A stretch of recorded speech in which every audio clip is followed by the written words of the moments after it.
Welcome to 5G study centre.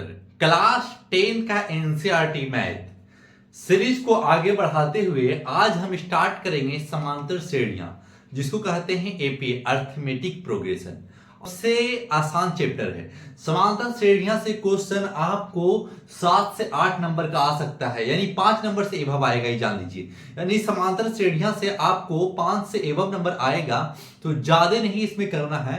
ये chapter बहुत ही आसान है, लेकिन आपके पास अगर कैलकुलेशन है तो ठीक है, अगर कैलकुलेशन नहीं है तो आप क्या कीजिए ना, समांतर श्रेणी बना रहे हैं तो कम से कम 2 से 3 बार देखना पड़ेगा। बोलो कैसे, क्यों सर? क्योंकि आपके पास बेसिक नहीं है। जैसे जैसे हम बताएंगे उस तरीका से आप चलिएगा। फर्स्ट बार में आप पहले वीडियो देखने की कोशिश कीजिए, सेकेंड बार में आप खुद बनाने की कोशिश कीजिए, थर्ड बार में उस वीडियो को क्लियर करने की कोशिश कीजिए। उसके बाद में देखिए कि आपके पास मैथ का धीरे धीरे जखीरा बनता चला जाएगा और एक दिन आपके पास मैथ का जो डर है वो खत्म हो जाएगा।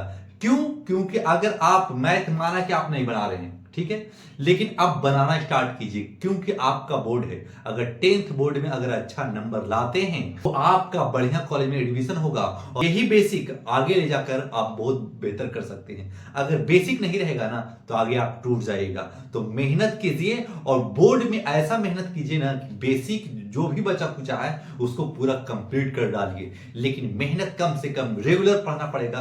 5 से 6 घंटा रेगुलर पढ़िए। अगर 5 से 6 घंटा रेगुलर अगर आप अपना लिए जिंदगी में तो यकीन मानिए कि एक दिन आप स्टूडेंट बहुत बेहतर होंगे। इतना बेहतर होंगे कि आप सोच भी नहीं सकते। क्वेश्चन समझिएगा, अगर क्वेश्चन समझ गए तो ये क्वेश्चन आसान हो जाएगा। पहले पढ़िए क्वेश्चन को। लिखा हुआ कुछ लिखा हुआ, निम्नलिखित स्थितियों में से किन स्थितियों में से संबंध संख्याओं की सूची एपी है और क्यों? एपी है तो क्यों एपी है आपको बताना पड़ेगा। पहले एक बात जान लीजिए, एपी कहते किसको है सर?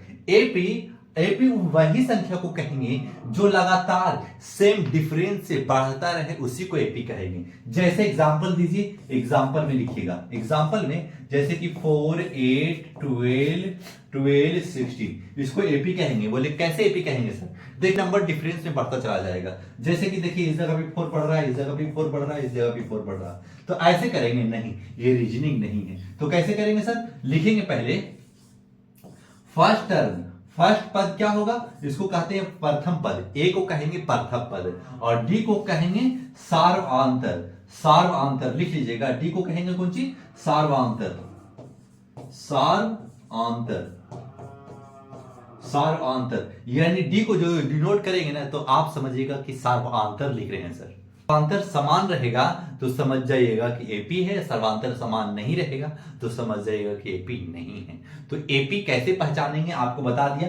जैसे ए है और कॉमन डिफरेंस सेम कैसे होना चाहिए, देखिएगा इस जगह पे ए डी लिखे है ना तो लिखिएगा a2 माइनस a1, ठीक है। a2 माइनस a1 यानी 8 माइनस 4 कीजिएगा तो क्या आ जाएगा?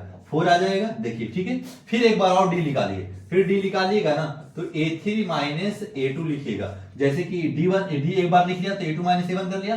फिर d2 अगर d2 लिखेंगे तो a3 माइनस a2 लिखेंगे। और a3 हमारे पास क्या है? ये a1 लिख लीजिएगा, ये a2 लिख लीजिएगा, ये a3 लिख लीजिएगा। a3 हमारे पास 12 है और a2 हमारे पास 8 है। तो देखिए इस जगह पे 4 आ रहा है। सर्वांतर यहां भी 4 है, सर्वांतर यहां भी सेम आ रहा है, यानी यहां भी 4 है, यहां भी 4 है। इसका मतलब कि सर्वांतर अगर सेम हो जाता है तो समझ जाइएगा कि एपी में है।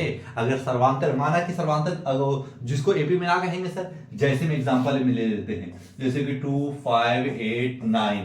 अब देखिए ए तो 2 है। अब डिफरेंस देखिए, डिफरेंस कितना है? यहाँ 3 का है, यहाँ भी 3 का है, यहाँ 1 का है, तो ये एपी नहीं होगा। देखिए यहाँ 3 लगा लेकिन यहाँ का 1 आ गया। लेकिन यहाँ देखिए, यहाँ 4 हो गया, फिर यहाँ भी 4 हो गया, फिर यहाँ भी 4 हो गया।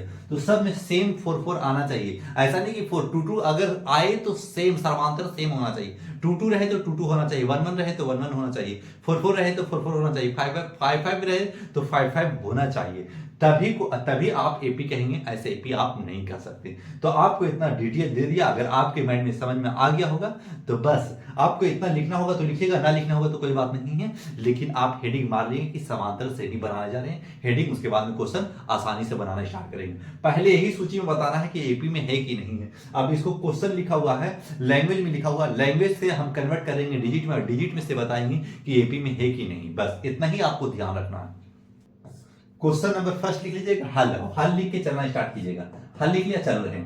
प्रत्येक किलोमीटर के बाद एक टैक्सी का किराया, जबकि प्रथम किलोमीटर के लिए किराया 15 रुपया है, तो प्रत्येक अतिरिक्त किलोमीटर के लिए किराया 8 रुपया है।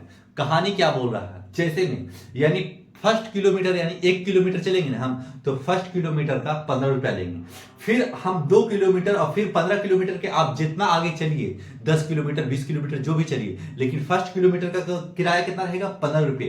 फिर आगे आप दूसरा किलोमीटर चलिएगा ना, तो उसके बाद में 8 रुपया ऐड होता चला जाएगा। तो बोले कि 15 रुपया फर्स्ट किलोमीटर में क्यों ले रहा है, माना कि कोई काम की वजह से हम फर्स्ट किलोमीटर गए और ड्राइवर को बोल दिए बस इतना ही हमको जाना है, आगे नहीं, तो ड्राइवर तो चौक हो जाएगा कि 8 रुपये देना है, यहाँ 15 रुपये मेरा। अब माना कि अगर टेम्पो ड्राइवर अगर वापस लौटना चाहे, तो देखिए 8 रुपये ले रहा ना, तो वो समझ रहा है कि जाने का भी कवर 1 किलोमीटर में कर लेंगे, आने का भी कवर कर लेंगे, लेकिन उससे आगे चलते जाएंगे ना, तो हमारा 8 रुपया कवर करते चले जाएंगे, इस जोड़ते चला जाएगा जितना किलोमीटर आप चलिए। आप समझ गए होंगे ये क्वेश्चन को। जब समझ गए हैं तो अब लैंग्वेज से फर्स्ट में क्या लिखेंगे, प्रथम 1 किलोमीटर का किराया। तो प्रथम 1 किलोमीटर का किराया क्या लिखेंगे, प्रथम 1 किलोमीटर का किराया पहले 15 रुपया ले रहा है, ठीक है, पहले 15 रुपया ले रहा है। फिर दूसरा किलोमीटर का किराया क्या लेगा, फिर दूसरा किलोमीटर का किराया क्या लेगा, फिर 15 में 8 जोड़ देंगे। क्यों, क्योंकि पहले 15 रुपए ले रहा है, फिर हर एक 8 रुपए जोड़ेगा, फिर तीसरा किलोमीटर पर 8 रुपए जोड़ेगा, लेकिन फर्स्ट से 15 लिख करके 8 जोड़ना स्टार्ट कीजिएगा, नहीं 15 को लेकर चलिएगा। कहा है कि फर्स्ट किलोमीटर का किराया इतना है, कि दूसरा में 8 रुपया जुड़ते चला जाएगा। फिर तीसरे किलोमीटर का किराया, फिर तीसरा किलोमीटर किराया का क्या होगा, 15 + 8 + 8, तो ये क्या हो जाएगा, इस जगह पे 23 हो जाएगा, और इस जगह पे 23 और 8 31 रुपया हो जाएगा, 31 रुपया है, ठीक है। और चौथा किलोमीटर किराया क्या होगा, यानी 4 किलोमीटर का किराया क्या होगा, 15 में 8 जोड़ देंगे, कितना 1 2 3, कहा कि चौथा किलोमीटर है, पहला 15 है, फिर 3 किलोमीटर और एवं चल रहे हैं, तो 8 जोड़ते चले जा रहे हैं, तो ये क्या हो जाएगा, यानी ये हो जाएगा 39 रुपया, इतना हो जाएगा, ठीक है। सब रुपया डाल दीजिएगा, रुपया, ठीक है, इतना आप समझ गए होंगे। यानी 1 किलोमीटर का किराया 15 रुपया, अब जितना एवं चले आपको 8 रुपया और ऐड करना पड़ेगा, ठीक है। फिर अब इसको हम एपी बना लेंगे, तो पहले लिखेंगे श्रेणी लिखेंगे, श्रेणी के बाद क्या लिखेंगे, यानी फर्स्ट किलोमीटर क्या है हमारे पास है 15, फिर लिखेंगे 23 के बाद लिखेंगे 31 के बाद लिखेंगे 39 ... अब इसी को बताना है कि ये समांतर श्रेणी में है या नहीं, यानी एपी में है कि नहीं, ठीक है। अब एपी में हमको क्या बताया था कि सर्वांतर समान होना चाहिए, तो हमको पता हो गया कि ए हमारे पास क्या है, ए हमारे पास 15 रुपया है, और डी को क्या लिखते हैं, A2 - A1, ठीक है। A2 - A1, A2 हमारे पास A1 कर लीजिएगा, A2 कर लीजिएगा, A3 कर लीजिएगा, और ये A4 कर लीजिएगा, ऐसे कर लीजिएगा ताकि आपको आसान हो सके बनाने में। ऐसे बनाइएगा ना तो एग्जामिनर आपको रत्ती भर भी नंबर नहीं काटेगा, ठीक है। और एक नंबर का रहेगा, एक नंबर का नहीं रहेगा, जब भी रहेगा ऐसा क्वेश्चन तो 3 नंबर का रहेगा, ठीक है। अब क्या करेंगे ना, A2 हमारे पास 23 है, तो 23 लिख देंगे, -15 लिख देंगे, तो सर्वांतर क्या मिल जाएगा, 8 रुपए मिल जाएगा। फिर क्या लिखेंगे, फिर डी लिखेंगे, फिर या करके लिखेंगे, या फिर डी लिखेंगे, तो फिर A3 - A2 वाला A2 - A1 कर लिया, अब बचा हमारे पास A3 - A2 बचा, तो हमारे पास A3 हमारे पास 31 है, 31 - 23, तो क्या आ जाएगा, इसमें भी 8 आ जाएगा। फिर या करके लिखेगा तो आपका एग्जामिनर समझेगा, यानी डी लिख दिया, उसके बाद में या करके चल रहा है, यानी डी ही निकाल रहा है सर्वांतर क्लियर करने के लिए कि सर्वांतर इक्वल है यानी समान है कि नहीं। तो अब लिखेंगे A4 - A3, ठीक है। अब देखिए ये 39 - 31, इसमें भी 8 रुपया, इसका मतलब सर्वांतर समान है, तो लिखेंगे सार्वआंतर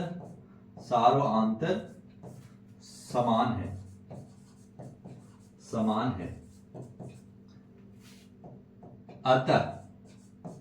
अतः यह एपी में है। और ये हो गया आपका कंप्लीट आंसर। इसी तरीका से आंसर देना है मेरे भाई। 3 नंबर में 3 नंबर लाना है ना, तो इस तरीका से मेहनत करना पड़ेगा और ऐसे बनाना पड़ेगा। एग्जामिनर आपको ऐसा ही नहीं देख के दे देगा कि हाँ 3 नंबर ले लो, आपको ऐसे बना करके आप अगर पूरी तरीका से पेश करते हैं ना, तो एग्जामिनर का दिल खुश हो जाएगा कि बच्चे वाकई में मेहनत करी से और इसको नंबर देना चाहिए। इसी से नंबर आपको अगर माना कि 3 नंबर है ना, तो आपको रत्ती भर ऐसे नहीं करेगा, 2.75 नहीं करेगा, ताकि 3.25 नंबर नहीं देगा। जब भी देगा तो ऐसे नहीं देगा, खुश होकर के दिल से लगाएगा कि 3 नंबर बच्चा लाए से। इस तरीके से एक क्वेश्चन में, और सभी क्वेश्चन अगर फुल मार्क्स मिलता है, अगर 99% भी लाते हैं ना, किसी के पास पेश होइएगा ना तो कहेगा कि हाँ हमारे पास मैथ में 99 था, सीना चौड़ा होकर के, और ये बताइएगा कि लाइए सर पेन, हम बनाएंगे ऐसा क्वेश्चन को। तब ये दिलेरी बच्चा का होता है। यही बच्चा आगे चल के बहुत बड़े होता है कि हम मेहनत करके कुछ भी कर सकते हैं, तो मेहनत करके कुछ भी किया जा सकता है। ऐसा नहीं बैठे हुए हम कुछ भी करेंगे, ऐसा नहीं है मेरे भाई। मेहनत करिए और उसके बाद में आगे निकलिए। बेसिक नहीं है तो बेसिक अभी लीजिए, आगे टूटना नहीं है, अभी से आगे बढ़ना होगा।